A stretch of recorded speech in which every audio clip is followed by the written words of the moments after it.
Hello दोस्तों, स्वागत है आप सभी का केसीसी एजुकेशन चैनल पर।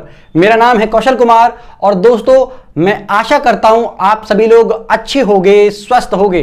तो दोस्तों आप सभी को पता है कि हम वर्ल्ड ज्योग्राफी के अंतर्गत जियोमॉर्फोलॉजी करा रहे हैं कवर, और जियोमॉर्फोलॉजी के अंतर्गत भी हमने एक टॉपिक स्टार्ट किया था, आप सभी को पता है, इंटरनल स्ट्रक्चर ऑफ अर्थ। जी हां, पृथ्वी की आंतरिक संरचना को, जो कि बहुत इंपॉर्टेंट क्वेश्चन है, न केवल यूपीएससी में सवाल आते हैं, मेंस और प्री में आते हैं, पीसीएस में भी आते हैं, एसएससी और सीजीएल जैसे एग्जाम में भी आपका यहां से प्रश्न पूछे जाते हैं। तो ये टॉपिक आपके लिए बहुत जरूरी है। तो अभी तक हमने आपको पृथ्वी की आंतरिक संरचना के स्रोत क्या क्या है, मतलब जानकारी कहां से मिलती है हमको पृथ्वी की आंतरिक संरचना के बारे में, वो कवर करा दिया है। हमने पृथ्वी की आंतरिक संरचना को कितने भागों में बांटते हैं, पुराने जो हमारे जो वैज्ञानिक हैं या आपका पुराने समय के जो प्राचीन वैज्ञानिक हैं, उन्होंने इनकी कितनी लेयरों को बांटा है, आधुनिक सिद्धांत जो है वो कितने आधार पर इनको डिवाइड किया गया है संरचना को,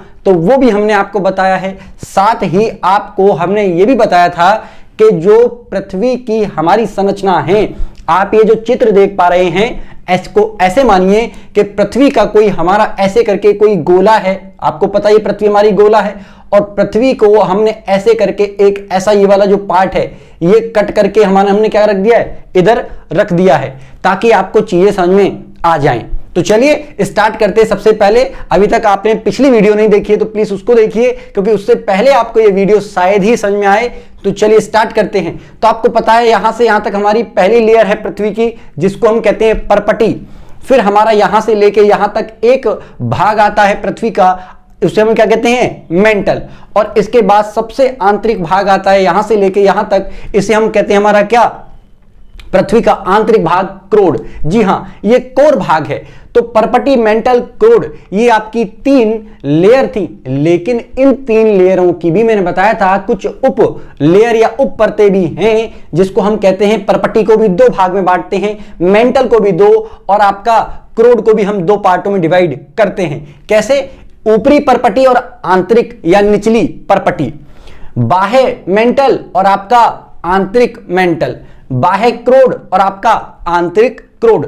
लेकिन जिन जिन वैज्ञानिकों ने इन लेयरों के बीच का डिफरेंस पाया और पता लगाया, उन्होंने अपने नाम के आधार पर वहां कुछ बाउंड्री क्लियर करी। उन बाउंड्री के कुछ नाम दिए गए हैं, उन नामों से भी क्वेश्चन पूछे जाते हैं। जैसे आपको ये दिखाई दे रहा होगा, तो ये वाला भाग हमारा क्या है, ये महाद्वीपीय भाग है, और इसी महाद्वीपीय भाग का हमने आपको बता दिया था, ये हमारा महासागरीय भाग है। तो परपटी के 2 भाग हैं, एक परपटी तो होती है हमारी महासागरीय परपटी, एक होती है हमारी महाद्वीपीय परपटी।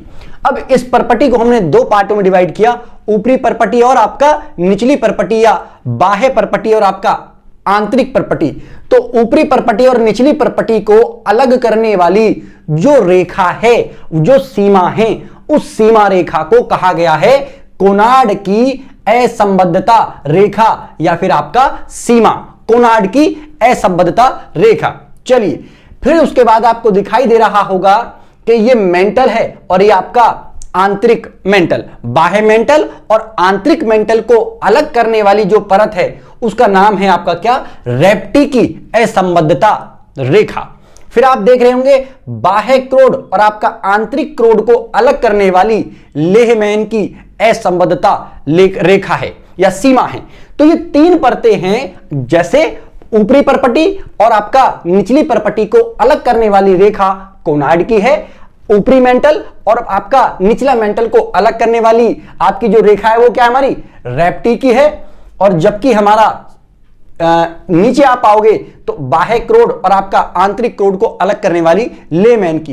तो ये 3 रेखाएं हैं जो उप परपटी और ऊपरी परपटी और आपका निचली परपटी को डिवाइड करती है। लेकिन साथ में आपको यह भी याद रखना है कि परपटी और मेंटल को अलग करने वाली जो रेखा है वो भी एक रेखा है, साथ में मेंटल और क्रोड को अलग करने वाली रेखा भी एक रेखा है। तो याद रखिएगा, ये रेड कलर से मैंने इसलिए लिखा है क्योंकि ये ऊपरी भाग पूरी परपटी का है, जिसमें हमारा बाह्य और आंतरिक दोनों परपटी को शामिल किया जाता है, तो ये पूरी कहलाती है परपटी, जबकि यहां से लेके यहां तक का भाग है हमारा मेंटल। तो परपटी और मेंटल को अलग करने वाली रेखा मोह की असंबद्धता रेखा आपको याद रखनी है। फिर आपका मेंटल और क्रोध को अलग करने वाली रेखा गुटेन वर्ग की असंबद्धता रेखा है, तो ये आपको याद रखना होगा। मैंने इसके लिए आपको ट्रिक दे दी है, आप इन पांचों सीमाओं को आसानी से याद कर सकते हैं। जैसे कोमल और मोहन ने रेखा के रसगुल्ले खा लिए, तो कोमल में आपको पता है कोनाड की असंबद्धता रेखा, मोह की असंबद्धता रेखा, और आपका रेप्टी की असंबद्धता रेखा, और आपकी गुटेन वर्ग की असंबद्धता रेखा, और आपकी लेमैन की असंबद्धता रेखा। जी हां, असंबद्धता रेखा ये आपको दिखाई दे रही होंगी। इनसे प्रश्न पूछे जाते हैं, तो प्लीज डायग्राम बनाइए प्रॉपरली और इनको लिख लीजिए। अगला हमारा टॉपिक स्टार्ट होता है हमारा क्या, भूकंपीय तरंगों के आधार पर पृथ्वी की आंतरिक संरचना।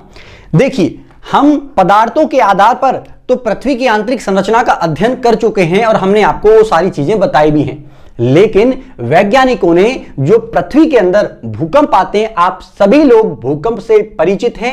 आज हम आपको किताबी ज्ञान भी देते हैं, क्योंकि व्यवहारिक ज्ञान में आपने लगभग सभी ने भूकंप को पृथ्वी के ऊपर महसूस किया होगा, लेकिन किताबी रूप में उसकी क्या परिभाषा होती है वो भी आपको समझना अनिवार्य है, क्योंकि भूकंपीय तरंगों के आधार पर वैज्ञानिकों ने पृथ्वी की आंतरिक संरचना कैसी है उसका पता लगाया है। चलिए, सबसे पहले हम देख लेते हैं कि पृथ्वी की आंतरिक भाग में मैग्मा में हलचल। आपको पता है कि पृथ्वी के आंतरिक भाग में जब आप जाएंगे तो वहां पर लावा या मैग्मा प्राप्त होगा। वो जो लावा और मैग्मा है उसमें बहुत ज्यादा लिक्विड फॉर्म में है, उसका टेम्परेचर बहुत ज्यादा है, इसलिए उसमें लगातार हलचल होती रहती है। और विभिन्न चीजों के माध्यम से या विभिन्न परिस्थितियों के माध्यम से जब उसकी हलचल अधिक तीव्र हो जाती है तो इसके अंदर कुछ हमारी क्या है, परतें हैं। इन परतों में या पृथ्वी क्या कई सारी प्लेटों से बनी हुई हैं। ये प्लेटें क्या हैं, अगले टॉपिक में हम आपको क्लियर कराएंगे।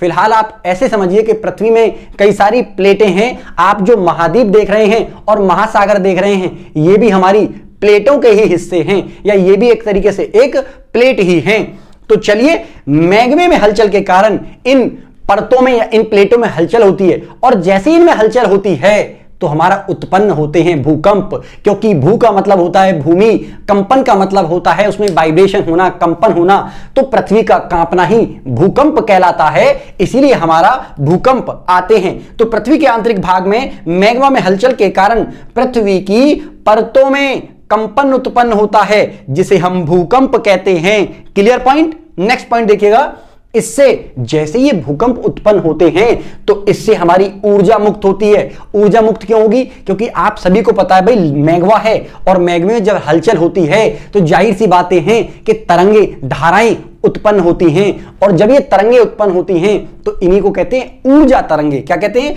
ऊर्जा तरंगे। तो ये ऊर्जा तरंगे, अब ये तरंग का मतलब समझ लीजिए कि तरंगे होता क्या है। तरंगों का मतलब सिंपल सा है कि कोई भी चीज है वो शांत पड़ी हुई थी, लेकिन जैसे ही उसमें डिस्टरबेंस पैदा हुआ तो इसे कहते हैं कि इसमें तरंगे उत्पन्न हुई हैं। क्या इतनी बातें क्लियर हो पा रही हैं? मान लीजिए पानी था, पानी एकदम शांत था नदी का, आपने एक पत्थर मारा और वो पानी में हलचल पैदा हो गई, तो इससे क्या हमारा तरंग उत्पन्न हुई।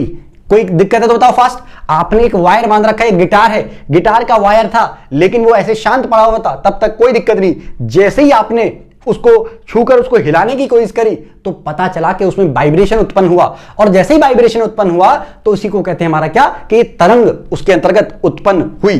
तो ध्यान रखिएगा, इससे ऊर्जा तरंगे उत्पन्न होती हैं, और ये तरंगे पृथ्वी के आंतरिक भाग में विभिन्न दिशाओं में, मतलब चारों दिशाओं में लगभग गतिशील हो जाती हैं, जिन्हें हम क्या कहते हैं, भूकंपीय तरंगे कहते हैं। क्या कहते हैं, भूकंपीय तरंगे। तो ध्यान रखेंगे आप लोग कि भूकंप क्या है, पृथ्वी का कांपना, और भूकंप के दौरान जो तरंगे, ऊर्जा तरंगे उत्पन्न हो रही हैं, उन्हीं को हम कहते हैं क्या, भूकंपीय तरंगे। इन्हें सिस्मोग्राफ के माध्यम से अभिलेखित किया जाता है। सिस्मोग्राफ आपने नहीं देखा है तो गूगल पे जाके सर्च मारिए, एक ऐसी मशीन सी होती है और यहां जैसे मान लीजिए भूकंप आता होगा तो ये पूरा का पूरा अभिलेख करता है ऐसे करके, तो पूरा ग्राफ पर वो बना देता है क्या, वेव्स को ऐसे करके। जहां ज्यादा लंबी वेव्स होती हैं, कहीं छोटी छोटी वेव्स होती हैं, तो वो आपका भूकंप की तीव्रता को मापने के लिए एक यंत्र है जिससे उसको आलेखित किया जाता है। आपको बता दें कि भूकंप को मापने के लिए एक यंत्र और होता है जिसे हम रिक्टर स्केल या रिक्टर पैमाना कहते हैं। इस रिक्टर स्केल के अंतर्गत 0 से 10 तक इकाइयां या यूनिट देती हैं, जिसमें हम मतलब मापते हैं कि हमारा भूकंप की तीव्रता कितनी थी। भूकंप को अभी हम यही स्टॉप कर रहे हैं। भूकंप का टॉपिक एक अलग से है, जहां पर हम भूकंप को विस्तार से समझेंगे तो आपके मस्तिष्क में एक भी सवाल नहीं उत्पन्न होगा। आप इस बात का बस भरोसा करिए और थोड़ा सा धैर्य बना के रखिए। तो अभी हम बात करने जा रहे हैं किसके बारे में, भूकंपीय तरंगों के बारे में। हमने आपको भूकंप समझाया, भूकंपीय तरंगें समझाई। अब हम आपको बताते हैं कि इन भूकंपीय तरंगों को कितने भागों में बांट सकते हैं। इनकी गुणवत्ता के आधार पर, इनमें पाई जाने वाली विशेषताओं के आधार पर, या इनमें जो हलचल होती है और उन हलचलों में जो अंतर पाया जाता है, उन अंतर के कारण इनको हम दो भागों में डिवाइड कर सकते हैं। पहली भूकंपीय तरंगों को हम कहते हैं भूगार्विक तरंगे और हम दूसरी को कहते हैं हमारा क्या, धरातलीय तरंगे। भूगार्विक मतलब भूमि के गर्भ के अंतर्गत उत्पन्न होने वाली तरंगे हैं, जबकि धरातलीय का मतलब कि धरातल के ऊपरी हिस्से पर उत्पन्न होने वाली तरंगे हैं। इन तरंगों को भी हम दो पार्ट में डिवाइड करते हैं। किनको, भूगार्विक तरंगों को। एक को कहते हैं हम प्राइमरी, जो हमारी वेव होती हैं, एक हमारी सेकेंडरी वेव रहती हैं, यानी कि प्राथमिक तरंगे जिनको हम पी तरंगे भी कहते हैं, और एक हमारा एस तरंगे हैं जिनको हम द्वितीयक या गौण तरंगे भी कहते हैं। इनको सेकेंडरी वेव्स या तरंग भी हमारा कहते हैं। अब आता है धरातलीय तरंगे। हालांकि धरातलीय तरंगों को R+L वाले पार्ट में हम डिवाइड कर सकते हैं, लेकिन इसमें आपको एल तरंगे पढ़ना जरूरी है। ये एल तरंगों को लब तरंगे कहते हैं और इन आर तरंगों को हम रेले तरंगे कहते हैं। वैज्ञानिक के नाम के आधार पर रखे गए हैं, इसलिए ध्यान रखिएगा। आपको जानकर अचरज होगा, आज हम केवल इसी पार्ट को कवर करेंगे, लेकिन ये जो लब तरंगे हैं ना, सबसे घातक होती हैं।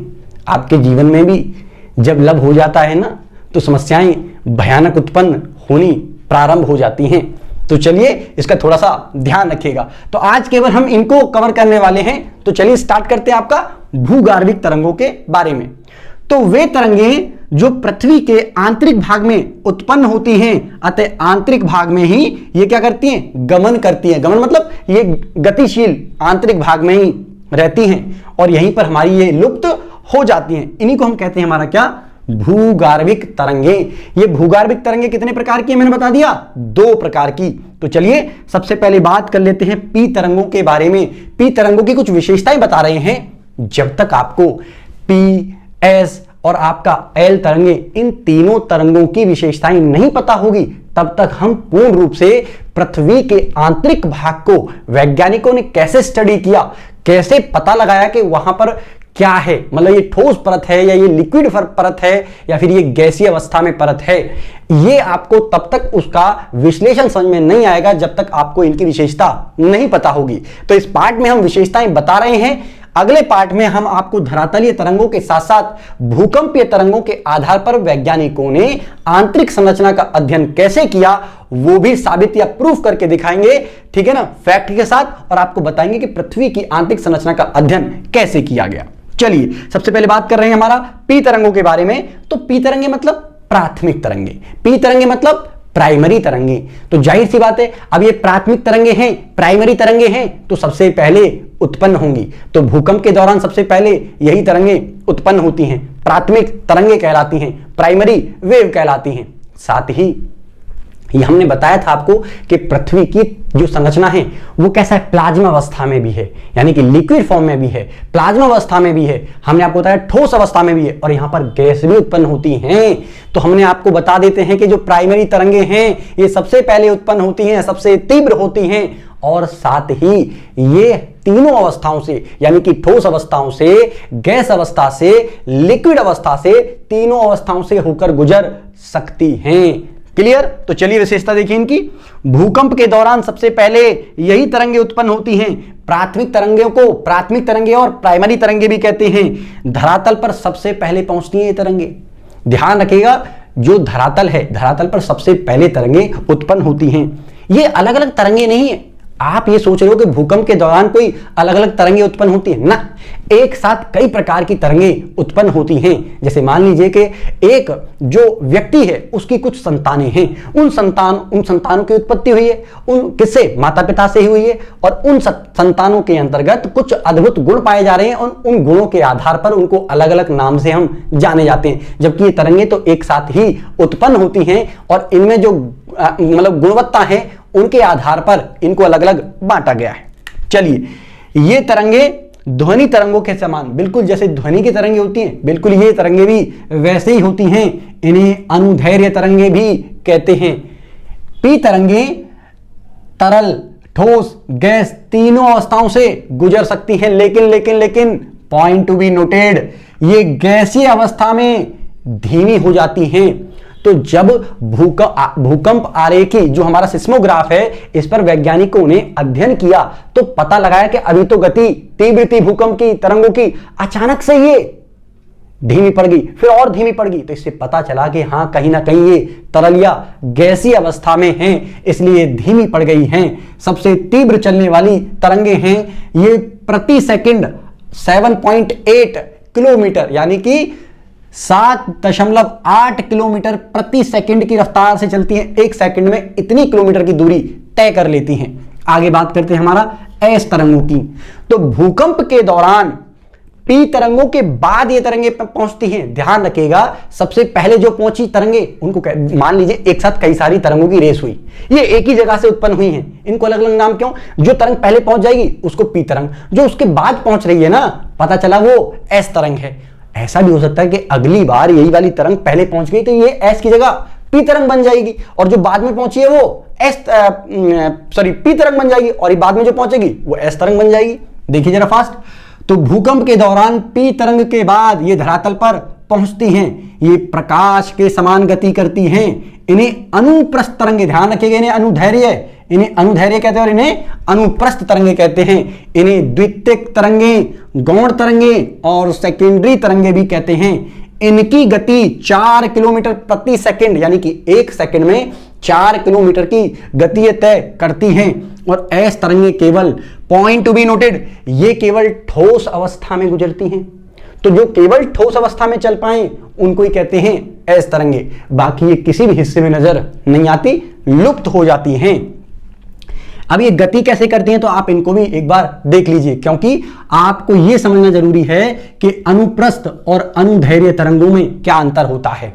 देखिए, जो पी तरंगे हैं ये हमारी अनुदैर्घ्य तरंगे हैं। अनुदैर्घ्य तरंगों का मतलब क्या है कि जिस दिशा में तरंगे गति कर रही हैं, जिस दिशा में, मान लीजिए इस दिशा के अंदर तरंगे क्या कर रही हैं? गति कर रही हैं इस दिशा के अंतर्गत, और जो मटेरियल है वो भी इसी दिशा के अंतर्गत प्रभावित हो। यानी कि मान लीजिए कि ये हमारा पदार्थ है, तरंगे क्या कर रही हैं? इसको फ्लक्चुएट करते हुए जिस दिशा में तरंगे गति करती हैं, अगर उनका जो पदार्थ है, जिस भी पदार्थ से वो गुजर रही है, उसी दिशा में पदार्थ भी प्रभावित होता है तो वह अनुदैर्घ्य तरंगे कहलाती हैं। जबकि अनुप्रस्थ तरंगे क्या कहलाती हैं? ध्यान रखिएगा कि जिस दिशा में तरंगे गति करती हैं, दिशा में तो इसमें गति कर रही हैं, लेकिन ये अप एंड डाउन गति करती हैं। एग्जाम्पल देखेंगे तो आपको समझ में आएगा। मान लीजिए कि एक नदी का पानी शांत पड़ा हुआ है, आपने एक बड़ा सा पत्थर उठाया और नदी में फेंक दिया, तो जैसे ही आप उसमें देखेंगे नदी में फेंकते हुए, तो ये चारों दिशाओं में वेव्स निकल के जा रही हैं। आपको दिखाई देगा कि जो किनारे की ओर तरंगे जा रही हैं वो आपको नजर आएगा, लेकिन पानी की गति तो अप एंड डाउन ऐसा फ्लो आपको नजर आएगा। इसीलिए पी तरंगे ऐसी दिखाई देती हैं, जबकि एस तरंगे आपको ऐसी नजर आएंगी, ऐसे करके, क्योंकि पानी अप एंड डाउन होता है, जिसकी वजह से वो अगले वाले को धकेलता है, मतलब एक लहर अगले वाले लहर को धकेलती है और वो किनारे तक पहुंचती है। आई होप आपको क्लियर हुआ होगा।